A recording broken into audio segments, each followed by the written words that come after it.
वर्धा जिल्हा सोलर असोसिएशनच्या वतीने मोर्चा काढण्यात आलेला आहे। वर्ध्यामध्ये हा मोर्चा काढण्यात आला, वेगवेगळ्या मागण्यासाठी हा मोर्चा काढण्यात आला। काळी फिती लावून यामध्ये अनेकांनी सहभाग नोंदवलेला आहे। आपल्यासोबत बोलण्यासाठी संघटनेचे पदाधिकारी आहेत। काय सांगाल, नेमक्या काय मागण्या आहेत? साहेब, असोसिएशनच्या मागण्या म्हणजे अख्ख्या महाराष्ट्रभर आमच्या मागण्या चालू आहे की जो नवीन पॉलिसी MSEDCL ने आणली, जे की धोरणाच्या एकदम अगेन्स्ट असून बिना माहितीचं बिना पूर्वसूचनेचं जे आमच्यावर लादल्या गेलेलं आहे, प्रत्येक कंझ्युमरवर, प्रत्येक सोलार वेंडरवर म्हणा, प्रत्येक यंत्रणेत सोलार ग्राहक जेवढाही असेल किंवा वीज ग्राहक MSEDCLचा जो ग्राहक असेल त्याच्यावर हे लादलेले जे नियम आहे हे त्वरित मागे घेतले पाहिजे व आमचं जे एक फिक्स धोरण याच्यावर 5 वर्षासाठी किंवा 3 वर्षासाठी एक फिक्स धोरण असलं पाहिजे, जेणेकरून आम्हाला प्रत्येक 6 महिन्यानंतर प्रत्येक 1 वर्षानंतर आम्हाला MSEDCL मध्ये जाऊन नियमाबद्दल चर्चा करावी लागते।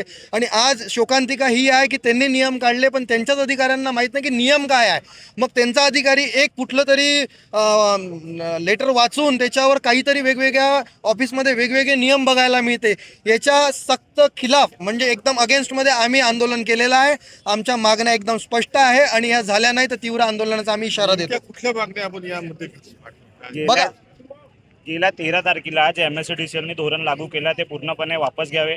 कस्टमरला जेवढे काही त्यांनी 3,97,000, कोणाला 4 लाख, कोणाला 65,000 जे फाईन लावलेले आहे विदाऊट एनी GR काढता, त्यांनी जे 13 तारखेला धोरण जे बदललेलं आहे ते पूर्णपणे त्यांनी वापस घ्यावे व आम्हाला एक ठोस हे द्यावा, जे म्हणजे जे आपण हे म्हणतो त्यांनी पॉलिसी एक ठोस द्यावी, जे 5 वर्षासाठी 3 वर्षासाठी ग्राह्य राहील। ते कधी पण उठून ते अर्ध्या रात्री ते चेंज नाही करणार, असं आमची मागणी आहे।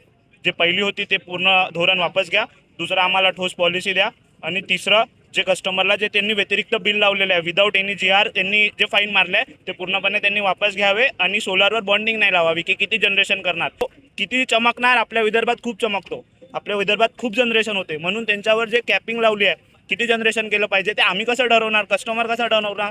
तो कस्टमरला ती जे बॉन्डिंग लावली आहे सोलरने किती जनरेशन करायला पाहिजे ते पूर्णपणे महाराष्ट्र सरकारने MSEDCL ने वापस घ्यावे। महेश मुंजाळ, TV9 मराठी, वर्धा।